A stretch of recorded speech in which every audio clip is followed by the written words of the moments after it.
శ్రీ శ్రీ పరమహంస యోగానంద గారి మానవుడి నిత్యాన్వేషణ, రోజువారీ జీవితంలో భగవంతుడిని అనుభవంలోకి తెచ్చుకోవడం మీది ప్రసంగాల వ్యాసాల కూర్పులోని 15వ ప్రసంగం. దేవుడిలోనే ఉంది ఆనందమంతా. ఇప్పుడు విందాం. ఈ ప్రసంగం సెల్ఫ్ రియలైజేషన్ ఫెలోషిప్ ఆశ్రమం ఎన్సినీటస్, కాలిఫోర్నియాలో జూన్ 10వ తేదీన 1937లో ఇవ్వబడింది. మన జీవితపు వివిధ అనుభవాల ద్వారా భగవంతుడు తన అనంతమైన దయతో మనకు తన ఆనందాన్ని, తన ప్రేరణను, నిజమైన జీవాన్ని, నిజమైన జ్ఞానాన్ని, నిజమైన సంతోషాన్ని, నిజమైన అవగాహనను మనకు ఇస్తాడు. కానీ భగవంతుడి ప్రాభవం కేవలం మన ఆత్మపరమైన నిశ్చలత్వంలోనూ, ఆయనతో అనుసంధానం ఏర్పరచుకోవడం కోసం మన మనస్సు చేసే గాఢమైన అంతఃప్రయత్నంలోనూ తెలియవస్తుంది. మనం సత్యాన్ని కనుక్కునేది అక్కడే. బయట మాయ చాలా బలంగా ఉంటుంది. బయటి పరిసర ప్రభావం నుంచి చాలా తక్కువ మంది తప్పించుకోగలుగుతారు. అనంతమైన సంక్లిష్టతలతోనూ, విభిన్నమైన అనుభవాలతోనూ ఈ ప్రపంచం ముందుకు పోతూనే ఉంటుంది. ప్రతి జీవితం నవీనమైనది. ప్రతి జీవితాన్ని భిన్నంగా జీవించాలి. అయినప్పటికీ జీవితానికి అంతటికీ ఆధారభూతంగా దేవుడి నిశ్శబ్ద స్వరం పువ్వుల ద్వారా, శాస్త్రాల ద్వారా, మన మనస్సాక్షి ద్వారా జీవితాన్ని అందంగాను, జీవించదగినదిగాను చేసే అన్నిటి ద్వారాను మనను పిలుస్తూ ఉంటుంది. మీరు బయటి వైపు ఎంత ఎక్కువ దృష్టి పెడితే అంత తక్కువగా పరమాత్ముని శాశ్వతానందపు లోపలి ప్రకాశాన్ని తెలుసుకుంటారు. మీరు ఎంత ఎక్కువగా లోపలికి ఏకాగ్రం చేస్తే బయటి కష్టాలు అంత తక్కువగా ఉంటాయి.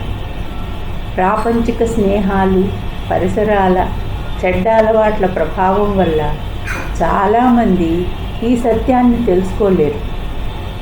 మీ పరిసరం మిమ్మల్ని ఎంతో కొంత ఆకట్టుకుని ఉంటుంది. గాఢమైన సత్యాలను గురించి అది ఎన్నడూ మిమ్మల్ని ఆలోచించనివ్వదు. అందమైన ఈ ఎన్సినీటస్ ఆశ్రమంలో కూడా కొంతమంది విద్యార్థులు ఆధ్యాత్మిక అభివృద్ధి పొందాలనే స్వచ్ఛమైన ఉద్దేశం లేకుండా రావడం నేను చూశాను. మీరు భగవంతుడిని చూడాలని నిర్ణయించుకుంటే మీరు ఆయన్ని ప్రతి చోట చూడగలరు. అలవాట్లు ఆక్రమిస్తాయి. అవి మిమ్మల్ని నాశనం చేస్తాయి. మీకున్న దాంట్లో సంతోషంగా ఉండడం మీరు నేర్చుకోవాలి. ఇప్పటికీ మీకు వస్తున్న దానికన్నా ఎక్కువ రావాలని కోరుకోకండి. మీకేం అవసరమో ఆ తండ్రికి తెలుసు. అంతే లేనంత ఆనందంగా ఉండడానికి ఉత్తమ పద్ధతి దేవుడిని గురించి ఎరుకతో ఉండటం.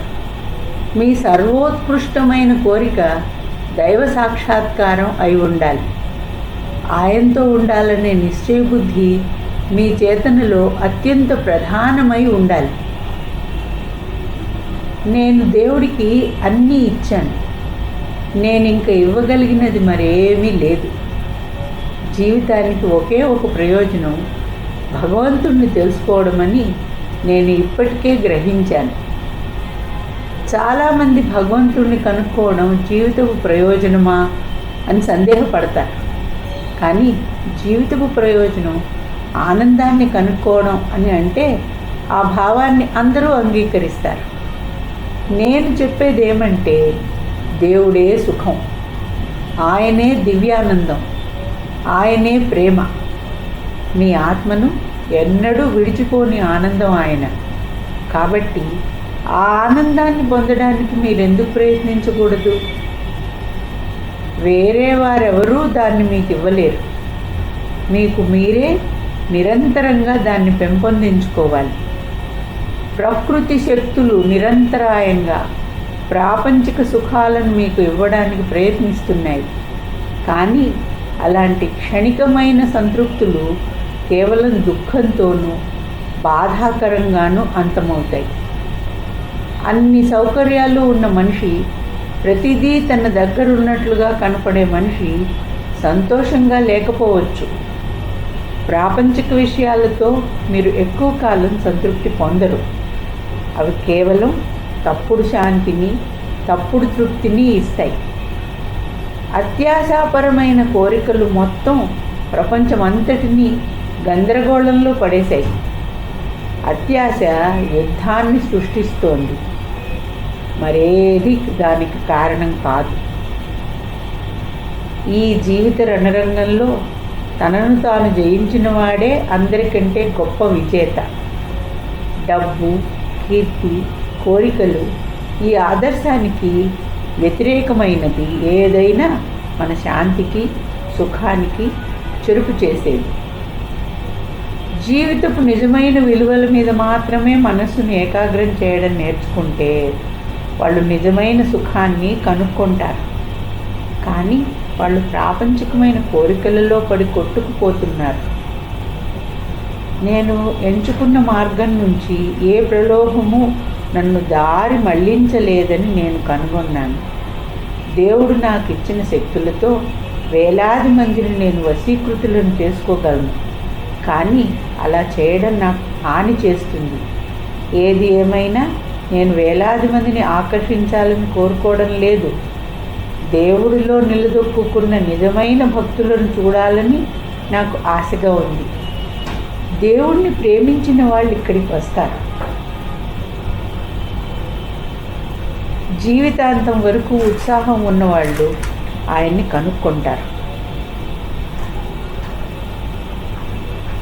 భగవంతుడు తనను నిజంగా కోరే వాళ్ళ దగ్గరికి వచ్చి తీరాలి.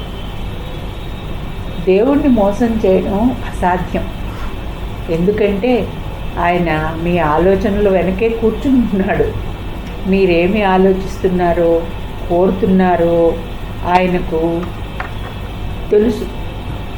మీరు మీ హృదయంలో నిజంగా ప్రపంచాన్ని వదిలిపెడితే, ఆయనతో అంతఃసంసర్గాన్ని కోరితే ఆయన మీ దగ్గరికి వస్తాడు. కానీ మీరు ఆయన్నే కోరుతున్నారని, మరి దేన్ని కాదని మీరు తప్పకుండా తెలుసుకోవాలి. ఒకసారి మీ హృదయంలో ఆయన కోసం కోరిక స్థిరపడితే ఆయన తప్పకుండా రావాలి. జీవించటానికి ఒకే ఒక కారణం దైవంతో సంపర్కం పెట్టుకోవడానికి, దేవుడితో అనుసంధానం ఏర్పరచుకోవడానికి.